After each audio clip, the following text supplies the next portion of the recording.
Hello friends, എല്ലാവർക്കും trade four ലിവിങ്ങിൻ്റെ മറ്റൊരു എപ്പിസോഡിലേക്ക് സ്വാഗതം. അപ്പോൾ നമ്മൾ ഇന്ന് ഡിസ്കസ് ചെയ്യാൻ പോകുന്നത് നമ്മളൊക്കെ കണ്ടിട്ടുള്ള രണ്ട് തരത്തിലുള്ള സ്റ്റോക്കുകളെ കുറിച്ചാണ്. അതിലൊന്നെന്ന് പറയുന്നത് സൈക്ലിക്, അല്ലെങ്കിൽ രണ്ടാമത് എന്ന് പറയുന്നത് നോൺ സൈക്ലിക്. അപ്പോൾ സൈക്ലിക്കും നോൺ സൈക്ലിക്കും ഒക്കെ നിങ്ങൾ കേട്ടിട്ടുണ്ടായിരിക്കും. പക്ഷെ ഞാനത് ചില എക്സാമ്പിൾ സഹിതമാണ് പറയുന്നത്. ഒരുപക്ഷെ മറ്റു വീഡിയോകളിൽ കുറച്ച് ലെങ്ത് കൂടിപ്പോയി എന്ന് കുറേ പേര് കംപ്ലൈൻറ്റ് പറഞ്ഞു. ഞാനിത് ലെങ്ത് കുറയ്ക്കാൻ ശ്രമിക്കാം. അതിനു മുമ്പ് നിങ്ങൾ എൻ്റെ വീഡിയോ ആദ്യമായിട്ട് കാണുന്നവരാണെങ്കിൽ സബ്സ്ക്രൈബ് ചെയ്യാൻ അപേക്ഷിക്കുന്നു.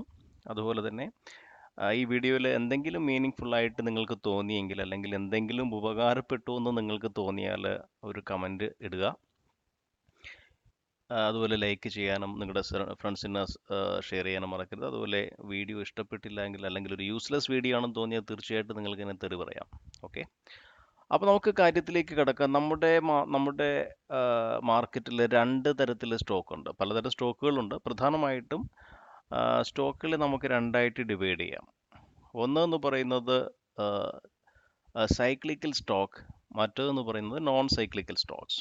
അപ്പോൾ ഞാൻ അതിനെക്കുറിച്ച് ഇവിടെ കൂടുതൽ പറയുന്നില്ല. വളരെ സിമ്പിളായിട്ട് പറയുകയാണെങ്കിൽ നോൺ സൈക്ലിക്കൽ സ്റ്റോക്ക് എന്ന് പറയുന്നത്, അതല്ലെങ്കിൽ ഡിഫെൻസീവ് സ്റ്റോക്ക് എന്ന് പറയുന്നത്, നമ്മുടെ എക്കോണമി മികച്ചതായിരിക്കുമ്പോൾ, അല്ലെങ്കിൽ എന്താ പറയുക, ബഡ്ജറ്റൊക്കെ നടക്കുന്ന സമയത്ത്, അല്ലെങ്കിൽ നന്നായിട്ട് മഴ കിട്ടുന്ന ആ ഒരു ടൈം പീരീഡിലൊക്കെ ഭയങ്കരമായിട്ടുള്ള ഗ്രോത്ത് കിട്ടുന്ന അല്ലെങ്കിൽ നല്ല മൂവ്മെൻ്റ് ഉള്ള സ്റ്റോക്സ് ആണ്. ഫോർ എക്സാമ്പിൾ, നമ്മൾ എന്താ പറയുക, നമ്മുടെ ബഡ്ജറ്റ് വന്നു, അല്ലെങ്കിൽ നമ്മുടെ എക്കോണമി നന്നായിട്ട് ഇരിക്കുമ്പോൾ നമ്മൾ കാറ് വാങ്ങും, അല്ലെങ്കിൽ നമ്മൾ എന്താ പറയുക, വീട് വയ്ക്കും, അല്ലെങ്കിൽ ഒരു ഷോപ്പ് മേടിക്കും, അല്ലെങ്കിൽ വീടൊന്ന് റെനോവേറ്റ് ചെയ്യും, അല്ലെങ്കിൽ നമ്മുടെ കയ്യിൽ കാശുള്ളപ്പോൾ നല്ല ഹോട്ടലിൽ പോയി താമസിക്കും, അല്ലെങ്കിൽ പുറത്ത് പോയി കൂടിയ ഫുഡ് കഴിക്കും, അല്ലെങ്കിൽ സിനിമയ്ക്ക് പോകും, റിസോർട്ടുകളിൽ താമസിക്കും, ഫ്ലൈറ്റിൽ കയറും, അല്ലെങ്കിൽ നമ്മൾ ഒരു ട്രിപ്പ് നടത്തും, വിദേശ രാജ്യങ്ങൾ സന്ദർശിക്കും, അങ്ങനെയുള്ള കാര്യങ്ങൾ ചെയ്യാറുള്ളത്. അപ്പോൾ അത് എക്കോണമി നല്ലതായിരിക്കുമ്പോൾ നമ്മൾ ചെയ്യുന്ന കാര്യമാണ്. അപ്പോൾ അത്തരം ഒരു സിറ്റുവേഷനുമായിട്ടുള്ള ബന്ധപ്പെട്ട സ്റ്റോക്കുകളാണ് നമ്മൾ സൈക്ലിക്കൽ സ്റ്റോക്സ് എന്ന് പറയുന്നത്. അപ്പോൾ എന്തുകൊണ്ടാണെന്ന് പറയുന്നതെന്ന് പറഞ്ഞാൽ, ഈവൻ ഞാനും എൻ്റെ ട്രേഡിംഗ് തുടങ്ങിയ ആദ്യ കാലഘട്ടത്തിൽ 2011 സമയങ്ങളിൽ ഞാൻ എന്താ പറയുക, ഈ ഒരു സൈക്ലിക്കൽ അല്ലെങ്കിൽ നോൺ സൈക്ലിക്കൽ മെത്തേഡ് അനുസരിച്ചിട്ടല്ല സ്റ്റോക്ക് മേടിച്ചത്. കാരണം ഒരുപാട് എനിക്ക് ലോസൊക്കെ വന്നിട്ടുണ്ട്. അത് എങ്ങനെയാണെന്ന് ചോദിച്ചാൽ, നിങ്ങളും ഒരുപക്ഷെ ഇത് നിങ്ങളുടെ ട്രേഡിങ്ങിൽ തീർച്ചയായിട്ടും അപ്ലൈ ചെയ്യാൻ ശ്രമിക്കണം. ഇതൊരു പ്രധാനപ്പെട്ട കാര്യം തന്നെയാണ്. നോൺ സൈക്ലിക്കൽ അല്ലെങ്കിൽ നോൺ സൈക്ലിക്കൽ സ്റ്റോക്കുകളെ കുറിച്ച് അറിയുക എന്നുള്ളത്. അപ്പോൾ ഇതാണ് നമ്മുടെ എക്കണോമിക് ഗ്രൂമിങ്ങിനനുസരിച്ചിട്ട്, അല്ലെങ്കിൽ ഗ്രോത്തിനനുസരിച്ചിട്ട് നമുക്ക് വാങ്ങാൻ കഴിയുന്ന ചില സാധനങ്ങളുണ്ട്. അതിലാണ് അത്തരം സ്റ്റോക്കുകൾ അല്ലെങ്കിൽ ഷെയറുകളാണ് സൈക്ലിക്കൽ എന്ന് പറയുന്നത്. അതിന് സൈക്ലിക്കാണത്, അല്ലേ? അതുപോലെ ഫോർ എക്സാമ്പിൾ, നമുക്ക് മറ്റൊരു കാര്യത്തിൽ പറഞ്ഞാൽ, നമ്മൾ എന്താ പറയുക, ജൂൺ മാസത്തിൽ മഴ വരുമ്പോഴായിരിക്കും കുടകൾ വാങ്ങുക. അപ്പോൾ മഴ വരുന്ന സമയത്ത്, അല്ലെങ്കിൽ ജൂലൈ സമയങ്ങൾ, അല്ലെങ്കിൽ മെയ് ജൂൺ സമയങ്ങളിൽ നമ്മുടെ കുടയുടെ ബിസിനസ് കൂടുതലായിരിക്കും. അപ്പോൾ അത്തരം കമ്പനികളിൽ കോൺസെൻട്രേറ്റ് ചെയ്യുക. അതുപോലെ തന്നെ നമ്മൾ നോൺ സൈക്ലിക്കൽ സ്റ്റോക്സ് എന്ന് പറയുന്നത്, അതായത് നമുക്ക് ഇപ്പോൾ എക്കണോമിക് ഗ്രോത്ത് ഇല്ലെങ്കിലും, അല്ലെങ്കിൽ നമ്മുടെ CPI കൂടിയാലും, കൺസ്യൂമർ പ്രൈസ് ഇൻഡെക്സ്, അല്ലെങ്കിൽ നമ്മുടെ GDP, അല്ലെങ്കിൽ ഗ്ലോബലി നല്ല ന്യൂസ് വന്നില്ലെങ്കിലും നമ്മൾ മേടിക്കുന്ന ചില സാധനങ്ങളുണ്ട്. അത്തരം സാധനങ്ങളാണ്, അല്ലെങ്കിൽ അത്തരം സ്റ്റോക്കുകളാണ് നോൺ സൈക്ലിക്കൽ സ്റ്റോക്സ്, അല്ലെങ്കിൽ ഡിഫെൻസീവ് സ്റ്റോക്സ് എന്ന് പറയുന്നത്. അതായത് ഹെൽത്ത് റിലേറ്റഡ് ആയിട്ടുള്ള കാര്യങ്ങൾ, അല്ലെങ്കിൽ ഇൻഷുറൻസ് റിലേറ്റഡ് ആയിട്ട് സർവീസസ്. ഫോർ എക്സാമ്പിൾ, ഞാനിവിടെ കൊടുത്തിട്ടുണ്ട് പേസ്റ്റ്. നമുക്ക് എക്കോണമി നല്ലതായാലും ചീത്തയായാലും പേസ്റ്റ് മേടിക്കണം. അതുപോലെ തന്നെ മറ്റ് ചിക്കൻ, അങ്ങനെ നമ്മൾ കഴിക്കുന്ന ആഹാരങ്ങൾ, സാധാരണ ആഹാരങ്ങൾ, ബിസ്ക്കറ്റ്, അമുൽ, അങ്ങനെയുള്ള കാര്യങ്ങളൊക്കെ നമുക്ക് നോൺ സൈക്ലിക്കൽ സ്റ്റോക്സ് എന്ന് പറയാം. ബിക്കോസ് നമ്മളത് എപ്പോഴും യൂസ് ചെയ്യുന്നതാണ്. അതൊരു പ്രത്യേകതരം അവസ്ഥയിൽ നമ്മൾ യൂസ് ചെയ്യുന്ന സ്റ്റോക്സ് അല്ല. സോ അതാണ് ഞാൻ പറയുന്നത് സൈക്ലിക് അല്ലെങ്കിൽ നോൺ സൈക്ലിക്കൽ സ്റ്റോക്സ് എന്ന്. ഇനി നമുക്കിതിൻ്റെ കാര്യത്തിലേക്ക് വരാം. അപ്പോൾ ഇനി എന്തുകൊണ്ടാണ് ഞാൻ പറഞ്ഞത് നമ്മുടെ സൈക്ലിക്കൽ അല്ലെങ്കിൽ ഡിഫെൻസീവ് സ്റ്റോക്ക് സെലക്ട് ചെയ്യുമ്പോൾ നമ്മൾ കോഷ്യസ് ആയിരിക്കണമെന്ന് പറയുന്നത്? ഓക്കെ. അപ്പോൾ ഞാൻ പറഞ്ഞു, നമുക്ക് നമ്മുടെ എക്കോണമി നന്നായിരിക്കുമ്പോൾ അല്ലെങ്കിൽ നമ്മുടെ കയ്യിൽ കാശുള്ളപ്പോഴാണ് നമ്മൾ ഫ്ലൈറ്റിൽ യാത്ര ചെയ്യുന്നത്, അല്ലെങ്കിൽ ഒരു വിദേശ രാജ്യങ്ങളിൽ പോകുന്നത്, അല്ലെങ്കിൽ ഫാമിലിയായിട്ട് ട്രിപ്പ് നടത്തുന്നത്. അപ്പോൾ ഞാനിപ്പോൾ ഒരു എക്സാമ്പിൾ, ഇപ്പോൾ അമേരിക്കൻ എയർലൈൻസ്, ഇപ്പോൾ നമ്മുടെ എയർലൈൻസ് എല്ലാം പൂട്ടിയിരിക്കുവാണ്. അതുകൊണ്ട് ഞാൻ ഇന്ത്യയിലെ എയർലൈൻസ് ഒന്നും കിട്ടിയില്ല സത്യം പറയാലോ. കിങ്ഫിഷറും പോയി, എയർ ഇന്ത്യയും പോയി, എല്ലാം പോയിരിക്കുവാണല്ലോ. സോ ഞാനിപ്പോൾ അമേരിക്കൻ എയർലൈൻസ് എടുത്തു. അപ്പോൾ അമേരിക്കൻ എയർലൈൻസിൽ ഞാനിപ്പോൾ സാധാരണ നമുക്കറിയാം, നമ്മൾ എപ്പോഴാണ് ഒരു ട്രിപ്പിനൊക്കെ പ്ലാൻ ചെയ്യുന്നത്? ഡിസംബറിലൊക്കെയാണ്. കൂടുതൽ പേരും ഡിസംബറിലും മറ്റുമൊക്കെയാണ് ഒരു ട്രിപ്പ് പ്ലാൻ ചെയ്യുന്നത്, നവംബർ ഡിസംബർ. ഞാനിപ്പോൾ പൊതുവേ ട്രെൻഡ് പറഞ്ഞതാണ്. അപ്പോൾ ഞാനിവിടെ 2000 ഡിസംബർ 2013, അപ്പോൾ ഈ ഷെയറിൻ്റെ ഒരു ട്രെൻഡ് കണ്ടോ? C it's going up.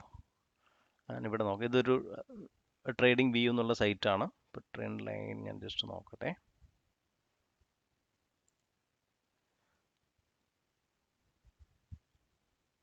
Okay. അപ്പോൾ ഇവിടെ നമുക്കൊരു അപ്പ് ട്രെൻഡ് കണ്ടു. അപ്പോൾ അതെന്നാ സംഭവിച്ചിരിക്കുന്നത്? ഏകദേശം ഡിസംബറിലാണ്. അപ്പോൾ ഡിസംബറിൽ ഞാൻ നേരത്തെ പറഞ്ഞു, നമ്മളൊക്കെ കൂടുതലും ട്രാവൽ ചെയ്യുന്നത് അല്ലെങ്കിൽ ലെഷർ ടൈം യൂസ് ചെയ്യുന്നത് ഡിസംബർ മാസത്തിലാണ്. അപ്പോൾ അവിടെ നമുക്ക് കാണാൻ സാധിക്കും. അതുപോലെ ഞാൻ അടുത്ത് വേറെ ഇവിടെ വന്നിട്ടുള്ളത്, ഇതും ഒരു ഒക്ടോബർ നവംബർ ഡിസംബർ ആണല്ലോ. അപ്പോൾ തീർച്ചയായിട്ടും ഇവിടെ ഒക്ടോബർ നവംബർ ഡിസംബർ ആ ഒരു സമയത്തൊക്കെ വീണ്ടും കയറി. കണ്ടോ? ഫസ്റ്റ് ഇവിടെ വന്നു, അത് കഴിഞ്ഞ് ഇവിടെ വന്നു. അടുത്ത് നമ്മൾ വീണ്ടും നോക്കിയാൽ ഇപ്പം ഇത് വന്നിട്ട് ഏപ്രിലാണ്. അപ്പോൾ ഈ ഇത് വന്നിട്ട് ഒരു സൈക്ലിക്കൽ സ്റ്റോക്കാണ്, അല്ലെങ്കിൽ എന്താ പറയുക, എക്കോണമി അനുസരിച്ച് അല്ലെങ്കിൽ നമ്മുടെ കയ്യിൽ കാശുള്ളപ്പോൾ കൂടുകയും കുറയുകയും ചെയ്യുന്ന ഷെയറുകളാണ്. അപ്പോൾ ഞാൻ പറഞ്ഞു, ഡിസംബറിലൊക്കെ നമ്മൾ കൂടുതലായിട്ട് യാത്ര ചെയ്യുന്ന ആൾക്കാരാണ്. അപ്പോൾ ആ ഡിസംബറിലൊക്കെ നമ്മൾ കയറി ഇത് ഷോർട്ട് ചെയ്യാൻ പാടില്ല. പലപ്പോഴും ഞാൻ ചെയ്തിട്ടുണ്ട്. ഞാൻ ഈ കാര്യങ്ങളൊന്നും അറിയാതെ ഡിസംബറിലൊക്കെ അത്യാവശ്യം നല്ല മാർക്കറ്റ് കണ്ടീഷൻ ആയിരിക്കുമ്പോൾ ഇതൊക്കെ കയറി നിൽക്കുന്നത് കണ്ട് ഞാനെടുത്ത് ഷോർട്ട് ചെയ്യാറുണ്ട്. പക്ഷെ അത് വീണ്ടും കയറി പോയിട്ടുണ്ട്. സോ നിങ്ങളത് മനസ്സിലാക്കുക. അപ്പോൾ തിരിച്ച് ഇവിടെ നോക്കൂ. ഇവിടെ ഏകദേശം വന്നിട്ട് ഏപ്രിലാണ്. ഏപ്രിൽ നമുക്ക് ഷോർട്ട് ചെയ്യാം എന്ന് വെച്ചിട്ട് നമ്മൾ എല്ലാ കാര്യങ്ങളും കൺസിഡർ ചെയ്യണം. പക്ഷേ ഈ സൈക്ലിക്കൽ സ്റ്റോക്സ് എന്നുള്ള കോൺസെപ്റ്റ് കൂടി മനസ്സിലാക്കിയിരിക്കുക. എഗെയിൻ നമുക്ക് ഇവിടെ നോക്കുമ്പോൾ ഒക്ടോബർ, ഒക്ടോബർ നവംബർ ഡിസംബർ. അപ്പോൾ ഇവിടെ ഈ ഡിസംബർ 2015 അത് വലുതായിട്ട് കയറിയിട്ടില്ല. അപ്പോൾ ആ സമയത്ത് എന്താ ഒരു ഫെഡ് റേറ്റ് ചേഞ്ച് അല്ലെങ്കിൽ അങ്ങനെ എന്തെങ്കിലും ഒരു ട്രേഡ് വാർ, അങ്ങനെ എന്തെങ്കിലും ഒരു ഇഷ്യൂ ഉണ്ടായിരിക്കണം, അല്ലെങ്കിൽ ഒരു നോർത്ത് കൊറിയ US തമ്മിലുള്ള എന്തെങ്കിലും ഇഷ്യൂ ഉണ്ടായിരിക്കും. അതൊക്കെ നമ്മൾ കൺസിഡർ ചെയ്യണം. പൊതുവെ ഒരു ഇവിടെ നോക്കൂ, ഇവിടെ July, August, September, October, November. Again ഇവിടെയും ആ ഒരു ഡിസംബർ വന്നപ്പോൾ മാർക്കറ്റ് നന്നായിട്ട് കയറിയിട്ടുണ്ട്. അപ്പോൾ ഇവിടെ 2 പോയിന്റ് 3 പോയിന്റ് ഇവിടെ നോക്കൂ, എഗെയിൻ ഇവിടെ കയറി. കണ്ടോ? ഇവിടെ കയറി. ഇവിടെ വന്നിട്ട് ഏകദേശം ജൂൺ വീണ്ടും ഇടിച്ചു വന്നിട്ടുണ്ട്.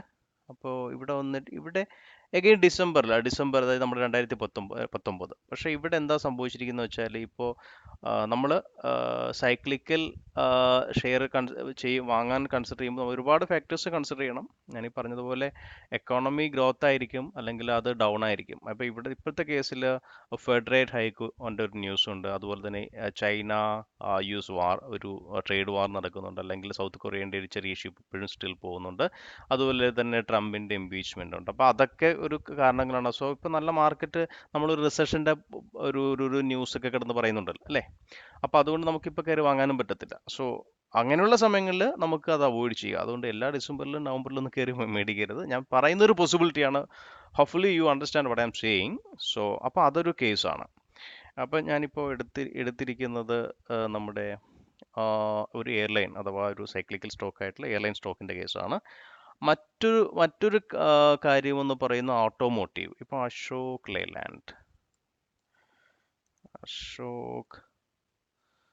ലേലാൻഡിൻ്റെ കേസ് എടുത്താൽ, ഞാൻ നേരത്തെ പറഞ്ഞു, അശോക് ലേലാൻഡ് എന്ന് പറയുന്നത് ഒരു സൈക്ലിക്കൽ സ്റ്റോക്കാണ്. പക്ഷേ ഇതിൽ നമുക്ക് എന്താ പറയുക, എപ്പോഴാണോ ഗവൺമെൻറ്റിൻ്റെ പോളിസി വരുന്നത് അപ്പോൾ ഇത് നല്ലൊരു മൂവ്മെൻറ്റ് വരും. അല്ലെങ്കിൽ നമുക്കത് എന്താ പറയുക, നമ്മുടെ അതിൻ്റെ മാർക്കറ്റിൻ്റെ ട്രെൻഡ് അനുസരിച്ച് വാങ്ങുന്ന സാധനങ്ങളാണ് ഓട്ടോമോട്ടീവും അല്ലെങ്കിൽ ഈ പറഞ്ഞ എയർലൈൻസ് അല്ലെങ്കിൽ ഹോട്ടൽസ് എന്നൊക്കെ പറയുന്നത്. ഇപ്പോൾ നമ്മൾ ഹോട്ടലിൻ്റെയൊക്കെ ആണെങ്കിൽ പോലും, ഞാനൊരു ഹോട്ടൽ പറയുകയാണെങ്കിൽ ഹോട്ടൽ ലീല.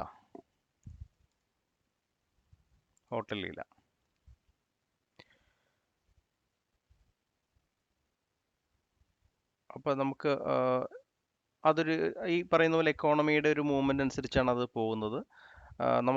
അതൊരു നമ്മൾ ഡിഫൻസ് എന്താ പറയുക, ഒരു സൈക്ലിക്കൽ സ്റ്റോക്കിലാണ് ഉൾപ്പെടുത്തിയിട്ടുള്ളത്. അതുപോലെ തന്നെ ഇപ്പോൾ ഡിസംബറിലാണ്. അപ്പോൾ മൊത്തത്തിൽ ഇൻഡസ്ട്രി, നമ്മുടെ എക്കോണമി ഒരു ഭയത്തിലേക്ക് നിൽക്കുവാണ്. ഇപ്പോൾ ഒരു ബുള്ളിഷ് ഫേസ് ആണ് എങ്കിൽ പോലും മൊത്തത്തിൽ ഒരു സ്ലോ ഡൗൺ ആണ്. അപ്പോൾ ഇത്തരം സ്റ്റോക്കുകൾ, അതായത് ഈ സൈക്ലിക്കൽ സ്റ്റോക്കുകളെല്ലാം ഈ ഒരു സ്ലോ ഡൗണിൽ അഫക്റ്റ് ചെയ്യപ്പെടുന്ന സ്റ്റോക്കുകളാണ്. അല്ലെങ്കിൽ ഗ്ലോബലി എന്തെങ്കിലും കൺസേൺ ഉള്ളപ്പോൾ ഇതൊക്കെ തന്നെ ഒരു അഫക്റ്റ് ചെയ്യപ്പെടാൻ അല്ലെങ്കിൽ ബാഡ്ലി ആയിട്ട് ഇമ്പാക്റ്റ് ഉണ്ടാക്കാൻ പറ്റുന്ന ഷെയറുകളാണ്. അടുത്ത് നമുക്ക് നോൺ സൈക്ലിക് അല്ലെങ്കിൽ ഡിഫെൻസീവ് സ്റ്റോക്കുകളെ കുറിച്ച് നോക്കാം. നേരത്തെ പറഞ്ഞു, നമ്മൾ നിത്യവും ഉപയോഗിക്കുന്ന സാധനങ്ങൾ, അതായത് മാർക്കറ്റ് അപ്പായാലും ഡൗൺ ആയാലും നമുക്ക് സോപ്പ് തേച്ച് കുളിക്കണം, അല്ലെങ്കിൽ തലയിൽ എണ്ണ തേച്ച് നമ്മൾ കുളിക്കാറുണ്ട്, അല്ലെങ്കിൽ ഷാമ്പു തേക്കും, അല്ലെങ്കിൽ ചിക്കൻ മേടിക്കും. ഇപ്പോൾ മാർക്കറ്റ് GDP കുറഞ്ഞാലും കൂടിയാലും നമ്മൾ ചിക്കൻ കഴിക്കും, അല്ലെങ്കിൽ ഫിഷ് കഴിക്കും. അതുപോലെ തന്നെ കോൾഗേറ്റ്, പല്ല് തേക്കുകയും ബ്രഷ് ഉപയോഗിക്കുകയും, അല്ലെങ്കിൽ ബ്രഷും പേസ്റ്റ് ഉപയോഗിച്ച് പല്ല് തേക്കുകയൊക്കെ ചെയ്യും. അപ്പോൾ അത്തരം സ്റ്റോക്കുകൾ മാർക്കറ്റിൻ്റെ ടെൻഡൻസി അല്ലെങ്കിൽ ഗ്ലോബൽ ന്യൂസിനനുസരിച്ച് മൂവ് ചെയ്യുന്ന സ്റ്റോക്കുകളല്ല. അപ്പോൾ അത്തരം സ്റ്റോക്കുകൾ നിങ്ങൾ പൊതുവെ നോക്കിയാൽ ഒരു പോസിറ്റീവ് ഗ്രോത്ത് ആയിരിക്കും. അതുകൊണ്ട് നമുക്ക് ഇത്തരം സ്റ്റോക്കുകളെ, ഈ സൈക്ലിക്കൽ സ്റ്റോക്കിനേക്കാളും ഇത്തരം സ്റ്റോക്കുകൾ റിസഷൻ ടൈം അല്ലെങ്കിൽ ബാഡ് ടൈമിലൊക്കെ, അത് എക്കോണമിയും മൂവ് ചെയ്യാതിരിക്കുകയും സ്റ്റോൾഡ് ആയിരിക്കുന്ന അവസ്ഥയിൽ ഇത്തരം സ്റ്റോക്കുകൾ നമുക്ക് പരിഗണിക്കാവുന്നതാണ്. ഓഫ് കോഴ്സ് നമ്മൾ ഇതൊക്കെ പരിഗണിക്കുമ്പോൾ നമ്മൾ എപ്പോഴും പറയുന്ന പോലെ അതിൻ്റെ ഫണ്ടമെൻ്റൽ കാര്യങ്ങളും അല്ലെങ്കിൽ അതിൻ്റെ ടെക്നിക്കൽസും അതിൻ്റെ ഡിമാൻഡ് സപ്ലൈ സോണൊക്കെ ഒന്ന് കൺസിഡർ ചെയ്യുക. പക്ഷേ ഈ ഒരു കാര്യം കൂടെ കൺസിഡർ ചെയ്യണം. നമ്മൾ ആരും കൺസിഡർ ചെയ്യാത്തൊരു പ്രധാന ഏരിയയാണ് ഈ സൈക്ലിക്കൽ അല്ലെങ്കിൽ ഡിഫെൻസീവ് സ്റ്റോക്കുകൾ എന്ന് പറയുന്നത്. അപ്പം ഇതിൻ്റെ കോൾഗേറ്റ് നോക്ക്, ഇതിന് ഇപ്പം ഏപ്രിലിൽ കൂടിയിരിക്കുക അല്ലെങ്കിൽ ഡിസംബറിൽ കുറഞ്ഞിരിക്കുക അങ്ങനെയൊന്നുമില്ല. അതെപ്പോഴും അതൊരു മൂവ്മെൻറ്റിലായിരിക്കും. അത്ര നല്ല സ്റ്റോക്കുകൾ സെലക്ട് ചെയ്താൽ തീർച്ചയായിട്ടും നമുക്ക് നല്ലൊരു പ്രോഫിറ്റ് അതിൽ നിന്ന് കിട്ടും. വലിയ പണിയൊന്നും കിട്ടത്തില്ല. അതുപോലെ മറ്റൊരു ഡിഫെൻസീവ് സ്റ്റോക്ക് നമുക്ക് പറയാൻ പറ്റുന്നത് Johnson and Johnson, Johnson and Johnson. അപ്പോൾ ജോൺസൺ ആൻഡ് ജോൺസൻ്റെ കാര്യം നോക്കൂ. ചിലത് ഇന്ത്യയിലുള്ളതല്ല, മറ്റു രാജ്യങ്ങളിൽ ചെയ്യുന്നതാണ്. അത് നോക്കിക്കോളൂ. അത് ഒരു പ്രത്യേക സമയത്ത് ജോൺസൺ ജോൺസൺ നമുക്കറിയാമല്ലോ, കുട്ടികൾക്കുള്ള പ്രൊഡക്ട്സ് ഉണ്ട്, അതുപോലെ മറ്റു സാധനങ്ങളൊക്കെ ഉണ്ട്. അത് നമുക്ക് ക്യാഷ് കിട്ടുമ്പോൾ മേടിക്കും, അല്ലെങ്കിൽ ക്യാഷ് കിട്ടാത്തപ്പോൾ മേടിക്കാത്ത സാധനങ്ങളൊന്നുമല്ല. അതുപോലെ സാധനങ്ങൾ നോക്കിക്കോളൂ. നമുക്കൊരു പോസിറ്റീവ് ട്രെൻഡ് എപ്പോഴും കാണാൻ സാധിക്കും. എന്ന് വെച്ചിട്ട് ഈ ടോപ്പിൽ കയറി വാങ്ങണമെന്നല്ല പറയുന്നത്. അത് നമ്മുടെ സപ്പോർട്ടും റെസിസ്റ്റൻസും ഡിമാൻഡും കാര്യങ്ങളൊക്കെ വരച്ചിട്ട് വേണം ചെയ്യാൻ. ഇതൊരു നമുക്ക് സപ്പോർട്ട് നമുക്ക് വാങ്ങാൻ സാധിക്കും. അത് ഞാൻ ആ സപ്പോർട്ടിൻ്റെയും റെസിസ്റ്റൻസിൻ്റെയും അല്ലെങ്കിൽ ഡിമാൻഡിൻ്റെയും സപ്ലൈൻ്റെയൊക്കെ ഒരു വീഡിയോയിൽ പറഞ്ഞിട്ടുണ്ട് എപ്പോഴും വാങ്ങണമെന്ന്. അപ്പോൾ ഈ ഒരു കാര്യം ഞാൻ ചില എക്സാമ്പിളിലൂടെ പറയാൻ ശ്രമിച്ചതാണ്. എന്താണ് സൈക്ലിക്കൽ സ്റ്റോക്സ്, അല്ലെങ്കിൽ എന്താണ് നോൺ സൈക്ലിക്കൽ അല്ലെങ്കിൽ ഡിഫെൻസീവ് സ്റ്റോക്കുകൾ എന്ന് പറയുന്നത്, അതിൻ്റെ എക്സാമ്പിൾ എന്തൊക്കെയാണ്. ഞാൻ വളരെ കുറച്ച് കാര്യങ്ങൾ മാത്രമേ ഇവിടെ പറഞ്ഞിട്ടുള്ളൂ. അപ്പോൾ നിങ്ങൾക്ക് തന്നെ ചിന്തിക്കാം ഏതൊക്കെ സ്റ്റോക്കുകളാണ് നമ്മൾ എപ്പോഴും യൂസ് ചെയ്യുന്നത്, അല്ലെങ്കിൽ നമ്മുടെ ഡെയിലി ലൈഫിൽ. ഫോർ എക്സാമ്പിൾ, നമ്മൾ ഞാൻ നേരത്തെ പറഞ്ഞു, സോപ്പുണ്ട്, അല്ലെങ്കിൽ ചീപ്പുണ്ട്, അല്ലെങ്കിൽ കച്ചീഫുണ്ട്, അല്ലെങ്കിൽ അത്യാവശ്യത്തിനുള്ള തുണികൾ, കോസ്റ്റ്ലി ഐറ്റംസ് അല്ല ഉദ്ദേശിച്ചത്. അതൊക്കെ നമ്മൾ യൂസ് ചെയ്യും. അതുപോലെ തന്നെ ഇൻഷുറൻസ്, അത് നമ്മൾ മാർക്കറ്റ് കയറിയാലും അല്ലെങ്കിൽ എക്കോണമി കൂടിയാലും എക്കോണമി കുറഞ്ഞാലും നമുക്ക് ഇൻഷുറൻസ് അത്യാവശ്യമാണ്. അതുപോലുള്ള കാര്യങ്ങൾ അതൊക്കെ സർവീസിൽ വരുന്നതാണ്. അപ്പോൾ ഇങ്ങനെയുള്ള കുറേയധികം കാര്യങ്ങളുണ്ട്. അതുപോലെ മിൽക്കൊക്കെ നമുക്ക് എപ്പോഴും ഒരു എന്താ പറയുക, it's not a cyclical stock, അതൊരു ഡിഫെൻസീവ് അല്ലെങ്കിൽ നോൺ സൈക്ലിക്കൽ സ്റ്റോക്സ് ആണ്. അപ്പോൾ ഇങ്ങനെയുള്ള കാര്യങ്ങൾ നോക്കുക. എസ്പെഷ്യലി മാർക്കറ്റ് ഡൗൺ ആവുന്ന സമയത്ത്, അല്ലെങ്കിൽ റിസഷൻ വരുന്ന സമയത്ത്, അല്ലെങ്കിൽ CPI കൺസ്യൂമർ പ്രൈസ് ഇൻഡെക്സിൻ്റെ വേരിയേഷൻ വരുന്ന സമയത്ത്, അങ്ങനെയൊക്കെയുള്ള സമയങ്ങൾ, ഈവൻ സർജിക്കൽ സ്ട്രൈക്ക് വന്നാൽ പോലും നമ്മൾ പേസ്റ്റ് ഉപയോഗിക്കാറുണ്ട് അല്ലേ. അത്തരം കാര്യങ്ങളൊന്ന് മനസ്സിലാക്കിയിരിക്കുക. അപ്പോൾ ട്രേഡിങ്ങിൻ്റെ പാഠങ്ങൾ പഠിക്കുന്ന സമയത്ത് ഈ ഒരു കാര്യങ്ങൾ കൂടെ ഒന്ന് എഴുതി വയ്ക്കുക, അല്ലെങ്കിൽ മനസ്സിൽ വച്ചേക്കുക. അപ്പോൾ മാർക്കറ്റ് നെഗറ്റീവ് ആയിരിക്കുമ്പോൾ നമുക്ക് ഇത്തരം കമ്പനികളുടെ സാധനങ്ങൾ ആ ഒരു സപ്പോർട്ട് സോണിൽ കിട്ടുകയാണെങ്കിൽ വാങ്ങുന്നത് വളരെ നല്ലതായിരിക്കും. അപ്പോൾ ഈ ഒരു എപ്പിസോഡ് നിങ്ങൾക്ക് ഇഷ്ടമായെങ്കിൽ നിങ്ങളത് ഷെയർ ചെയ്യാനും സബ്സ്ക്രൈബ് ചെയ്യാനും മറക്കരുത്. നേരത്തെ പറഞ്ഞതുപോലെ ഇഷ്ടപ്പെട്ടാൽ ഒരു കമൻറ്റ് കൊടുക്കാൻ ശ്രദ്ധിക്കുക. ഇഷ്ടപ്പെട്ടില്ലെങ്കിൽ 2 തെറി അവിടെ എഴുതുക, അതും പ്രശ്നമില്ല. അപ്പോൾ താങ്ക് യു ആൾ. മറ്റൊരു വീഡിയോയുമായി എത്തുന്നതുവരെ ഗുഡ് ബൈ.